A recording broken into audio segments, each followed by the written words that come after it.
Translation. Because King Yayati completely surrendered unto the Supreme Personality of Godhead, Vasudeva, he was freed from all contamination of the material modes of nature. Because of his self-realization, he was able to fix his mind upon the transcendence, Param Brahman, Vasudeva. And thus he immediately achieved the position of an associate of the Lord. I was just reading yesterday that Prabhupada had a dream in which all the devotees were doing kirtan and all the drunkards were becoming devotees. And then Tamal Krishna Maharaj said, did the devotees become drunkards? The drunkards became devotees, what about the devotees? And Prabhupada said, no, they're all going back to Godhead. And their name, said all their names are written in the book, back to Godhead. How many of you have heard that story before? It's an amazing story, isn't it? All the devotees' names are written, going back to Godhead. What's amazing about this story is that Yayati was, as we say in America, he was out of it. You have that saying here? You understand it? It was not, He was not doing well in his spiritual life. He was, and as you read yesterday, he made this decision that, okay, I've had enough. And that decision was so powerful that practically instantly he became Krishna conscious. It's so amazing, isn't it? How powerful Krishna consciousness is. And in this verse it says he went back to Godhead. So from being very engrossed in material life to making a decision, that's it, I've had enough, I'm going to be Krishna conscious. Everything changed. And this verse describes that he became an eternal associate of the Lord. Purport. The word viduta, meaning cleansed, is very significant. Everyone in this material world is contaminated. Karanam guna sangasya. Because we are in a material condition, we are contaminated either by sattva guna, by rajoguna, or by tamoguna. Even if one becomes a qualified brahmana in the mode of goodness, sattva guna, he is still materially contaminated. One must come to the platform of Shuddha Sattva, transcending the Sattva guna. Then one is Viduta Trilinga, cleansed of the contamination caused by the three modes of material nature. This is possible by the mercy of Krishna, as stated in Srimad Bhagavatam 1:17. Srinvatam sakata Krishna punya shavana kirtanaha hridayandasto hi badani bidhunoti surit satam. I think one time Prabhupada, he'd quote this verse, Surit Satam, and he would look up and his eyes would get big. Krishna is in the heart as the friend doing the cleansing work. So you don't have to worry. He's a good cleaner. He does a good job. Yesterday we were doing a program, and so I was explaining that so often we're trying to chant, try, achieve. But actually, we're really just trying to receive, and be not achievers, but receivers. Non-achiever. We're just trying to get it. Because it's the medicine. The medicine does everything. You take the medicine, you don't have to stand on your head, spin around, make it work. It works. So Krishna works. Then this is what this verse is talking about. Getting that vibration, just receiving it. You don't have to do much, you just have to receive it. So many times, and I was personally present when Prabhupada said, Krishna has given you 2 ears. So all you have to do is get that transcendental sound, somehow or other, get it to land in your 2 ears, and then you're good to go. You don't have to do much. You get your body here, and you sit down and you hear it, and you get it in your ears, and it acts. Because Krishna does it. So we have to be in this mood of receiving. It's not that there's so much to achieve. The achievement comes through receiving. So, Prabhupada used to say it's not difficult, but actually we find it's more difficult than you might think to just be able to sit down and hear. Isn't it? Because the mind is so passionate. Yes? Sometimes devotees fall asleep in class, right? We're tired. It's hard to hear, isn't it? Or we get distracted thinking about so many things. Once Prabhupada was asked, what is a Brahmin? How do you know who a Brahmin is? Prabhupada said, he stays awake in class. He's a Brahmin.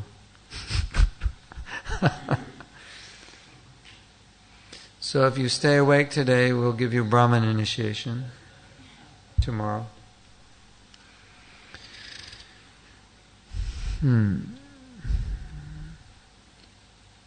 Sri Krishna, the personality of Godhead, who is the Paramatma, super soul in everyone's heart, and the benefactor of the truthful devotee, cleanses desire for material enjoyment from the heart of the devotee, who has developed the urge to hear his messages, which are in themselves virtuous when properly heard and chanted.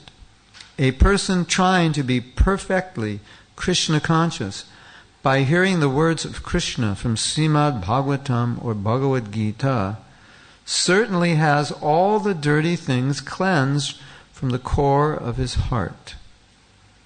Chaitanya Mahaprabhu also says, Chaito Dharapana Marjanam, the process of hearing and chanting the glories of the Supreme Lord washes away the dirty things accumulated in the core of the heart. As soon as one is freed from all the dirt of material contamination, as Maharaj Yayati was, one's original position as an associate of the Lord is revealed. This is called Svarup Siddhi, or personal perfection. So there's a story you might have heard. A lady is hearing Bhagavatam every day, and she's not feeling like anything's really happening. You know, she told the speaker, every day I hear, and then I go home and I forget everything I hear. He says, go bring me a basket of Jamuna water.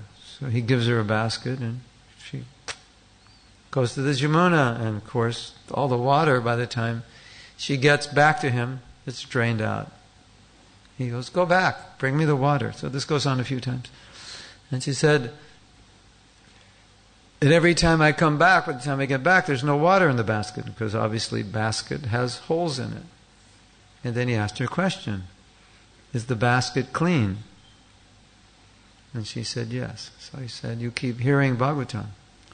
Even if you don't think it sticks, it's cleaning the basket of your consciousness. So, you've heard that story before? Who heard that story before? It's a good story. And the reason I like this story is because we're sitting here hearing Bhagavatam and we're wondering, is it actually doing anything? I mean, Shastra says it's doing something. We may not feel it so much. I'm just listening to some shlokas or some stories or some lecture, sometimes a boring lecture, and I fall asleep. Did anything happen? Did anything good come from hearing? Do you know that Srila Prabhupada would not sometimes, when Prabhupada was too sick to speak, he would still go to the class. Did you know that? And he would sit and listen. How many of you knew that? You're getting tested today. How many of you knew that? No. Gadagraja knew that. Yeah. So obviously he did that because he wanted everyone to come. To set the example. Even he was too ill to speak. Isn't that amazing? And then, as you may know, Prabhupada said his books first are for his devotees. That's who they're made for. Right? First, the devotees read them. And actually, there's one lecture, that's right, quite interesting. There's a chapter in the Bhagavatam, second chapter, second canto, called The Process of Creation. And maybe in 1972, the chapters were printed as little booklets. Not booklets, but small books, maybe this thick. And we were distributing those before the full second canto was printed. I don't know if you had them here, but in America, there are little volumes, and each volume was a chapter. No, weren't here. So, and Prabhupada said, he was saying about this book, The Process of Creation, he said, so if someone asks you, what is the process of creation? Will you say, sir, I don't know. I don't read the books, I just sell them.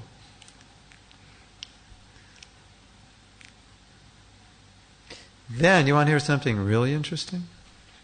One of my godbrothers told me that Prabhupada had said that if you distribute a book, but you don't do it by preaching, you just say something, to get someone to buy it, say some trick, whatever, as we have sometimes done. He said that is, he said you're not a Brahmin, you're a Vaishya. Because a Brahmin will sell by preaching.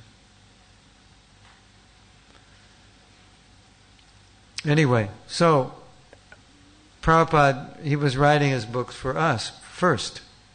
Of course, he begged us to distribute, but his books were first meant for us. So he said, if you don't read them and you distribute them, then you're cheating. You can't do that. Anyway, before I came here, we were reading about Prithu Maharaj, and it said something really interesting. There were like 5 verses which were giving various benedictions. Just by hearing the story, you would be, if you have enemies, you become powerful. If you need money, you'll get money. If you need this, you'll get this. It said if you read the story 3 times, you'll get these benedictions. And you might be thinking, how can this happen just by reading? I mean, it's just a story. But that's the power of hearing about a pure devotee.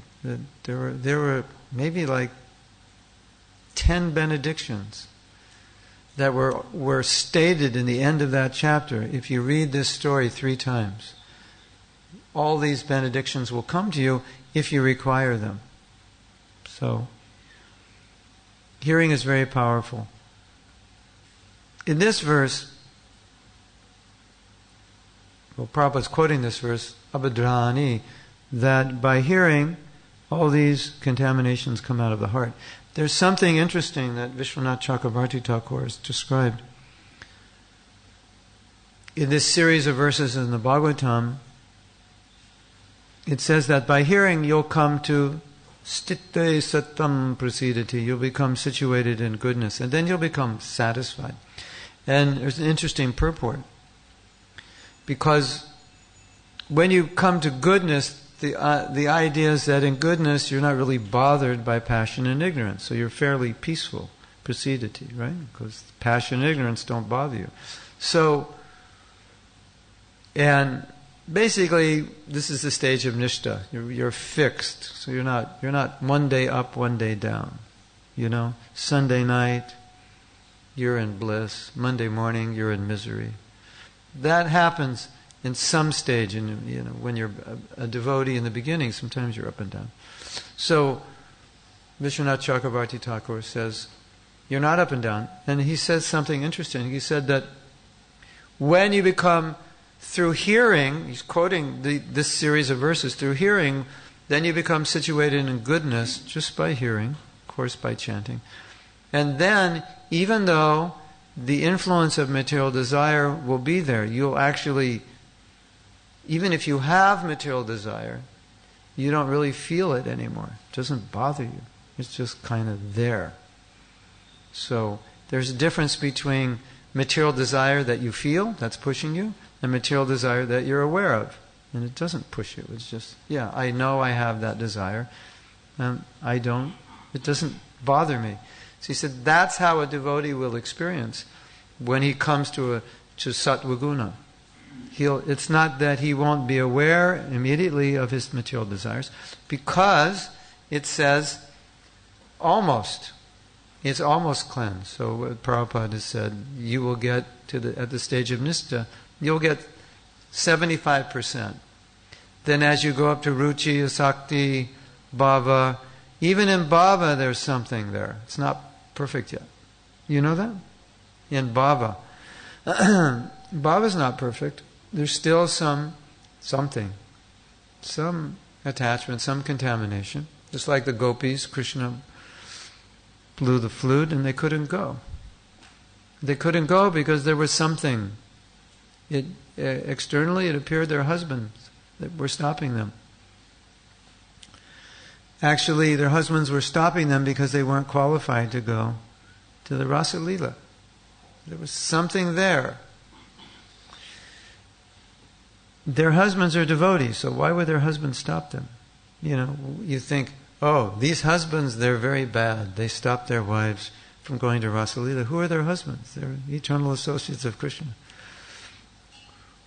Husbands don't stop their wives going to Rasa Lila. And those husbands are not really even their husbands. So the husbands stopped them because they had something wasn't perfect yet. Something had to be purified. And in that separation of not being able to go, they became purified. And then the next rasa dance, they were qualified to go, and then that's called prema.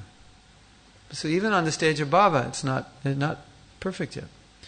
So Prabhupada said 75% good, 75% pure, 25% to go. Still you've got a ways to go. So Vishwanath Chakravarti Thakur, in his purport, is describing this 25%. What do you do with the other 25%? He said, that won't bother you. When you come to this stage of sattva guna, by hearing, it'll just be there. Like sometimes you become discouraged, we become discouraged because material desire is there, or envy is there. So many things are there, right? What Prabhupada's saying, all the contamination. So many things are there, it can get discouraging, don't you think? You've been chanting Hare Krishna for 30 years, 35. If you're a Prabhupada disciple, then over 40. And then it's still there. And it can become discouraging. Vishwanath Chakravarti is saying, no. When you're advancing in Krishna consciousness, it's there, but it can't do anything. It's not going to do anything. It's just, all right, it's conditioning. Past conditioning, samskar. It's there. Right? We all have it, right? Everybody has it. Then this amazing thing is that we're talking about Yayati. He has it. He's not doing. He wanted, as you know, he wanted to, when he was an old man, he wanted to do it over again. He wanted to be a young man again. So he was in a bad state. And even he did it. So often we think if material desires are there or contamination is there, then we have to give in to it. And we don't. It's just there. Shri Sri Radha Gokulananda Ki Jai. Krishna Vidaya Krishna Prasthaya Bhutale. What time are we supposed to end? 8:30. Questions, or questions finished by 8:30? The silence at 8:30. We only get the very keen people saying. Oh. And if you come late to prasadam, it's gone, right? Often. Well, it's not a big crowd today. I'm sure there'll be something left. Oh, okay. So we can go to 10:30, right?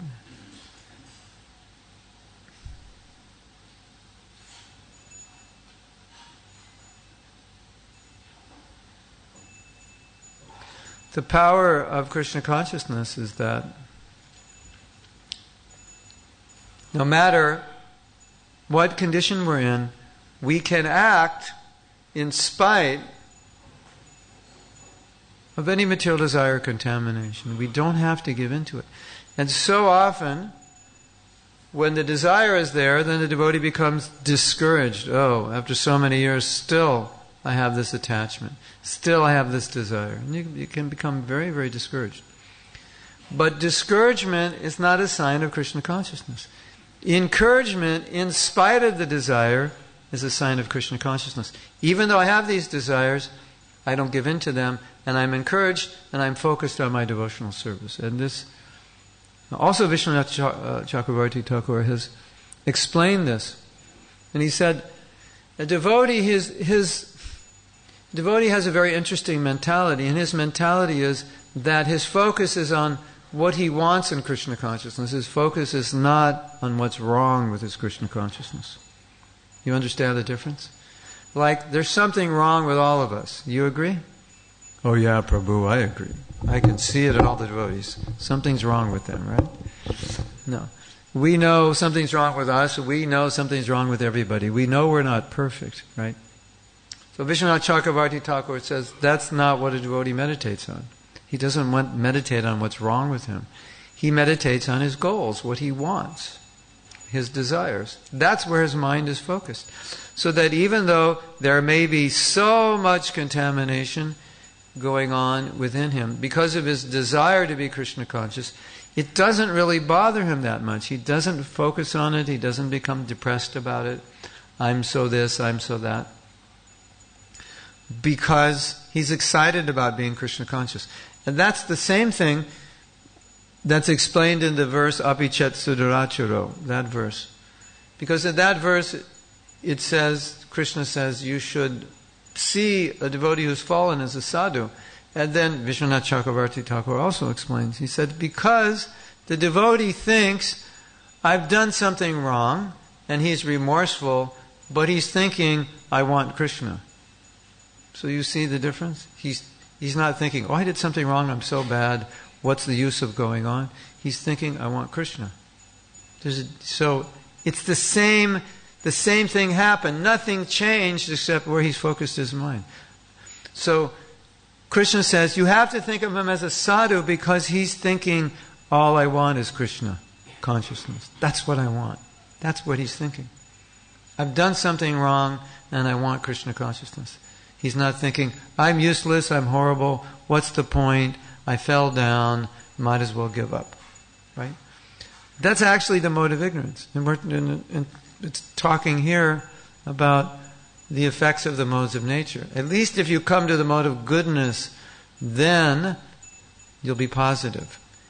Everything positive is mode of goodness. Everything negative is mode of ignorance. So anytime you're negative in devotional service, that means you're being influenced by ignorance. And you might say, but Prabhu, gee, I'm bad. That's why I'm depressed. I'm just thinking about how bad I am. All right. But that's the mode of ignorance. Pure devotee also thinks about how bad they are, and they're not depressed. They don't give up. They don't go home crying, oh, I'm so bad. What's the use of going on? Right? And Yayati Maharaj didn't think that way. He didn't think, well, I've lived for so many hundreds of years, I'm so bad, what's the point? He showed this wonderful example, it's quite amazing, that he just changed his focus, and that was it. Everything changed, right? From one point, he just said, that's it, I'm going to be Krishna conscious. Amazing, isn't it? Just like that, boom. I was with Prabhupada, and a man asked Prabhupada, how long does it take to surrender? And Prabhupada said, it takes one moment. I mean, it may take you 1,000,000 lifetimes to come to that one moment, to make that decision. But Prabhupada said, do you accept Krishna? And that's it. In one moment you can do that. So, anyway, I just wanted to make this point because I think it's a point in which many of us can get sidetracked. We become discouraged by our own faults rather than inspired by the prospect of Krishna consciousness. So Vishwanath Chakrabarti Thakur, he quotes a devotee, and he said, this is how a devotee thinks. He thinks, I'm trying to be Krishna conscious, and even in spite of it, so many faults, so many weaknesses, so many bad qualities. But if that's your desire, Krishna, then I accept it. But I never give up my determination. Now, generally we think, how can you be enthusiastic if you have so many faults? Because the faults are discouraging, disappointing, depressing, right? That's normally how you'd think, right? I've got all these faults. And here the devotee is saying, I have all these faults, but if that's your desire, then it's okay, I don't mind. Because I don't give them energy. And he's saying, they don't have to deviate me. We normally think they do have to deviate us. And we often get deviated by them. And he's saying, no, they don't have to. Which is amazing. I have all these desires. They don't have to deviate me. And why? Because he said, Krishna, I want you. And that's all I care about. And I'm never going to give up devotional service. Even in spite of all this, he's saying, it doesn't matter. It only matters if you think it matters. When you think it matters, then it matters. If you don't think it matters, it doesn't matter. And that's what Vishwanath Chakrabarti Thakur is saying. If you're in that consciousness, where you're engaged nicely, you're hearing nicely, you're serving nicely, then even though those desires are there, they won't have energy. They are not going to deviate you. They only deviate you when you allow them to. And what's the proof of this? The proof of this is that if this were not the fact, nobody could become a devotee. Because nobody's as contaminated as someone who walks in the door off the street and says, I want to become a devotee. Shave my head. Or put a sari on me. Right? Who's in a worse state than that? And the next day you see them dancing and blissful and chanting. How did that happen? Right? They're very enthusiastic. Sometimes the new people are more enthusiastic than the old people. Yes? That, you could say philosophically, is a contradiction. They should be the least enthusiastic because, in theory, they're the most contaminated. And if you've been around a while, you've had time to purify yourself. But it's not always true. Sometimes those who've been around are more discouraged than the new people. It's the focus. When a new person comes to Krishna consciousness, what are they focused on? This is wonderful. I love this. This is what I've been looking for. Bhagavad Gita is so wonderful. Everything is wonderful. I love this. I love this. They're not focused on all the realities of their existence, which is, I'm fallen, I'm lusty, I'm contaminated by the modes of nature, I'm full of envy, greed, and so forth. They're not focused on that, right?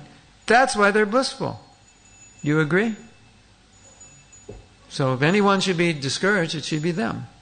But they're the most encouraged because they're not focused on it.